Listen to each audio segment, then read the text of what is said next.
So I have this one surprise thing. While you were coming here, I was thinking.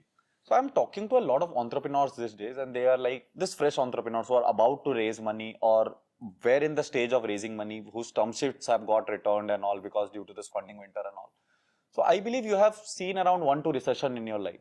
So what is your thought process or your say to those entrepreneurs out there?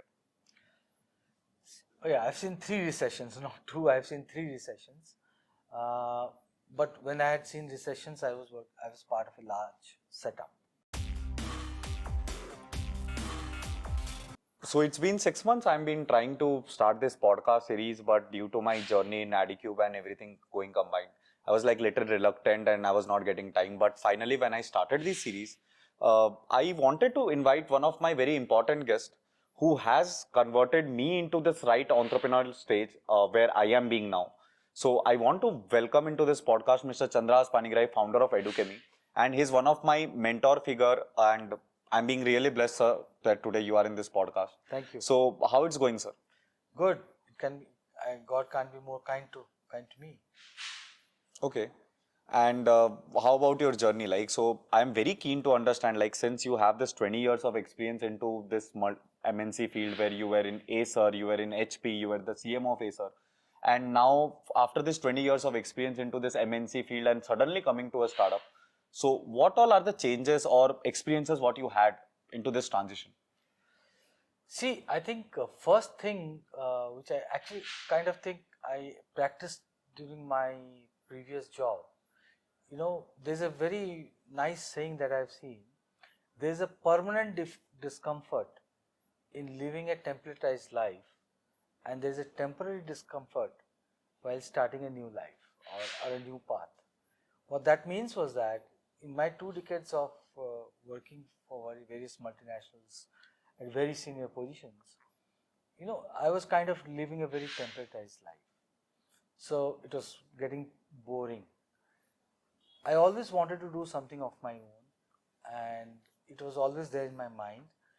I had multiple chances in my 20s, in my 30s, but it's never too late. Although I started somewhere in 40s, early and mid 40s, but it was never too late. I am now a much more wiser man as I start this journey. Now, what exactly is there in my mind? One is there's an unconventional way of doing things. I always believed in innovation. Innovation doesn't mean that you create something out of nothing. Innovation also means looking at things with a fresh perspective, which means that there is a different lens that you put on to do the same things in a different way, achieving far better results. And the business that we are in, not that the business never existed, the business always existed. Not that there were problems or people were not solving for problems. So therefore, we applied what I called as innovations in ways of unconventional thinking in getting to the solving the problem. So that's one. Second thing is which is kind of got is a very strong thing that I've learned over the years is winning over your mind. It's extremely important that we win over our mind in anything and everything we do. We take risks in life. Sometimes we succeed, sometimes we don't. It doesn't mean that if you don't succeed and if you fail, that the risk that we took was wrong. No, the risk that we took was right. There are other ways of going and meeting it and doing it correctly. So persistence and in winning over your mind and doing whatever you think is right or whatever you think logically is right. Now, when I talk of right, I am reminded of three important ancient principles: ethos, logos, and pathos. Ethos would mean righteousness, doing what you think is right.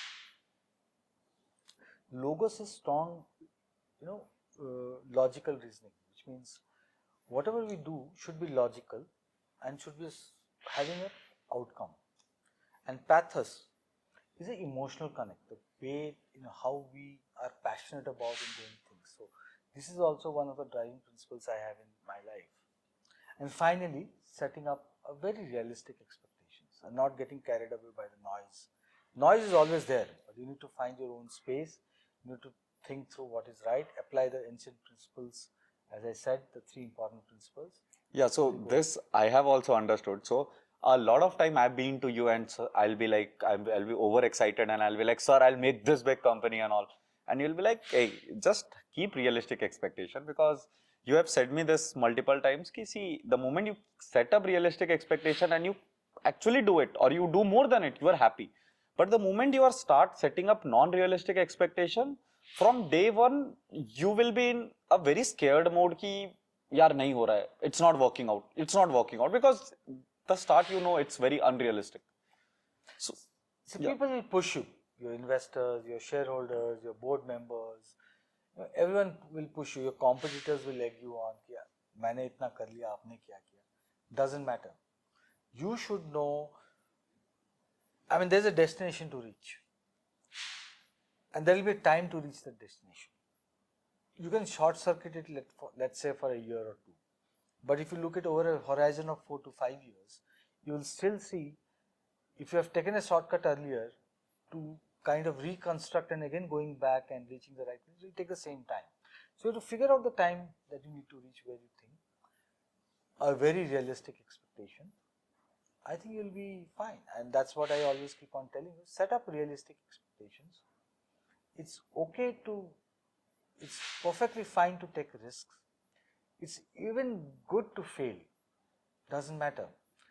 But your premises based on ethos, logos and pathos, the ancient principles, if you're very convinced about it, I don't think you need to worry beyond a point. But I have this thought process, like all the good things what people say, and like your migration when it happened to Edukemy, like from ACER, you were CMO, you would have managing like thousands of teams out there, and from there starting it from scratch. Like how did you got adjusted into that mode of this? Again, that comes with getting control on your mind. It's a new environment, it's a new thing, driven by your passion and ambition, right? That factor is high. So you readjust yourself to a new situation. Yes, you were used to certain comforts, you were used to certain, how would I call it, certain benefits and all, which you don't get now.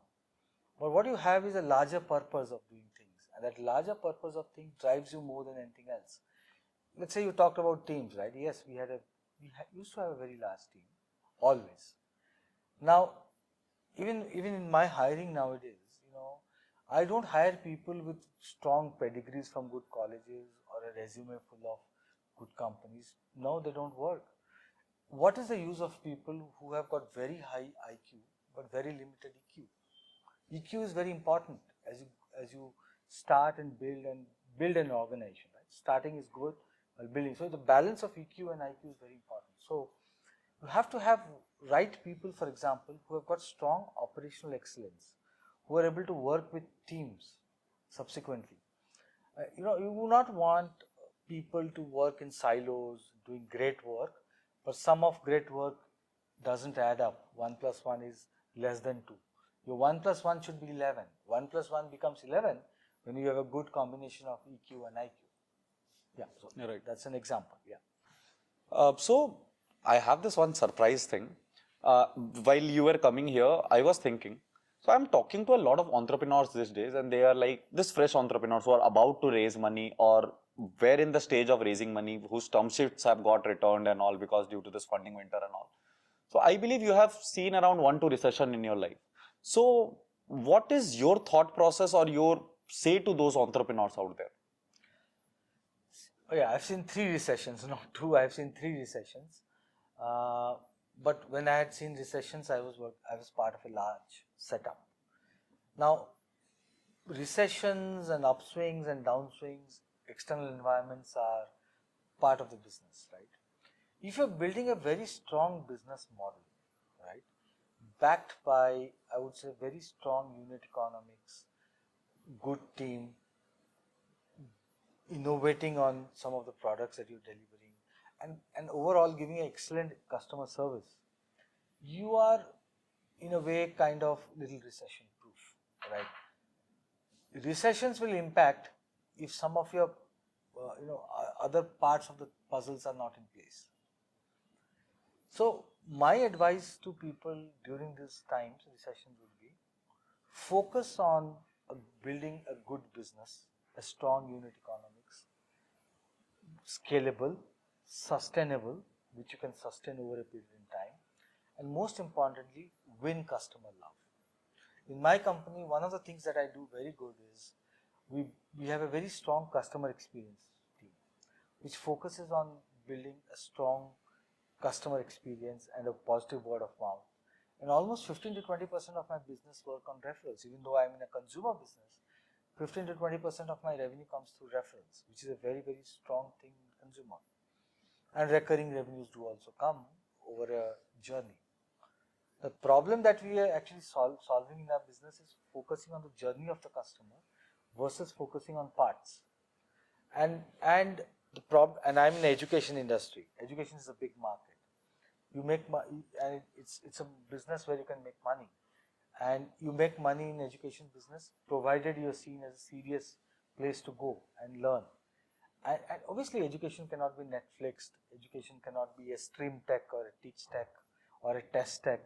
Education is a process, a journey of a learner who is wanting to learn something and transform himself or herself into something where he or she can contribute, right? And if people get that feeling coming to your platform, that's the result that you get. And obviously, throughout the journey, you give them a good experience. Right. So some of these things that you do makes it recession proof. And conserve your cash. I mean, you don't really need to, when you're in your early stages, when you're building your product, you're building your services, you really don't need to throw money at, you bolte na vahiyat kharche hote hain market mein. You don't need to really do it. You build it bit by bit, step by step. You can accelerate it, but you can't really force things through. Right. Some of these things also have to come through organically. Correct.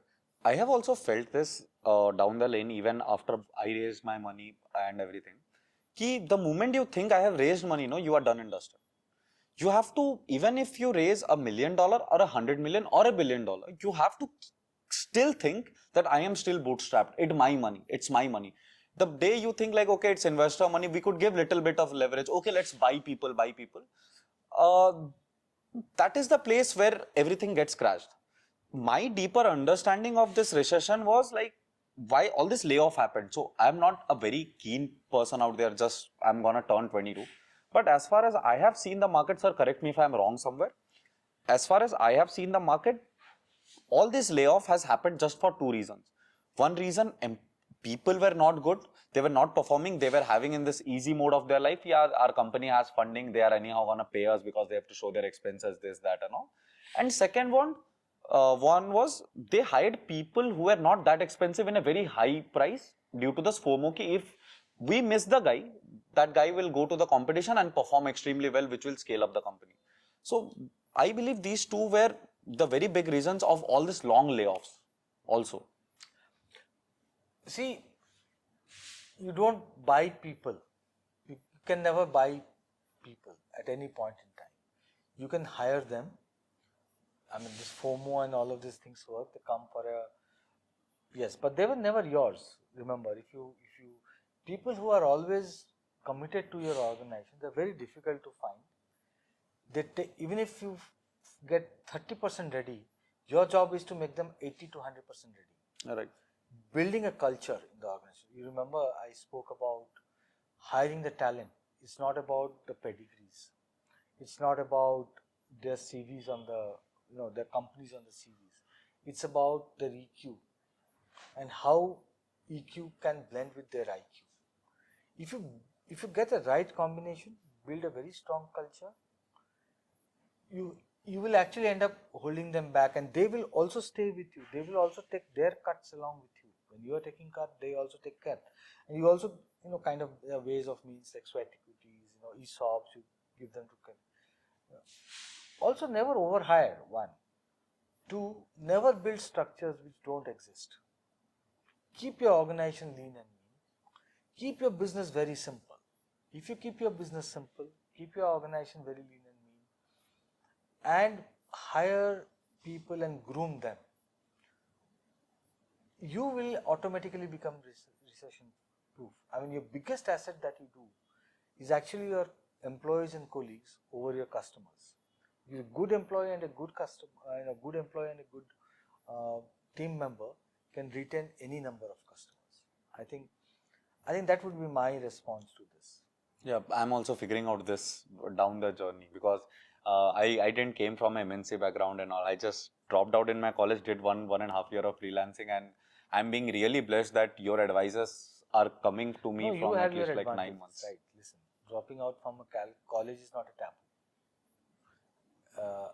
Yeah, you need to complete your formal education, right? That's important because it is in a way a socio-economy guarantee at some sorts. India में तो status भी बोलते हैं उसको कि भाई पढ़ा लिखा है. That's fine, but that doesn't. There are enough examples of people who are not even formal graduates but going on to doing something big, right? So, but learning throughout your life is a more important thing than what is being taught in formal education. So, Yeah, like I was getting a lot of clarities. I'm been like listening to you before I raised money. You guided me the whole journey how to do things and all, and after this also, and I'm being very blessed. Like so, I just want to tell my audience out there, ki people who are doing entrepreneurship out there, the moment you go out, or if you have raised money, or if you are in a certain stage where you are about to raise money, you have done something good, you will find a lot of people coming to you and telling you all kind of things. मैं आपको मतलब the best example is कि people will come to you, they'll tell you something like, oh fuck, ये मैंने क्या ही बोल दिया, and you will be also like, okay, what this guy said, but those stories will never have any conclusion. Like over speaking things, those things are never having any conclusion, and then your mind is gonna get disturbed. So please avoid those kind of things. And with CP sir, I had this benefit of my life कि he has never spoken a lot of things कि यार you go, you do this, 10 things at a time, and then not concluding even a single thing. Whatever he said, focused on one business, and those one-liner never gave me this expectation कि यार I'm gonna connect with this 10 people. Hardly 1 or 2 people, 2 networks he gave, and those networks were over any random guy connecting to any random 100 entrepreneurs. Obviously, I'm not gonna name those names, but yeah. So those are the benefits. So I believe, as CP sir also said, avoid noises in the market, because it's not venture, it's actually vulture. Market is never called as a venture. What I realized in my 6 months of runway, कि it's not actually venture, it's vulture.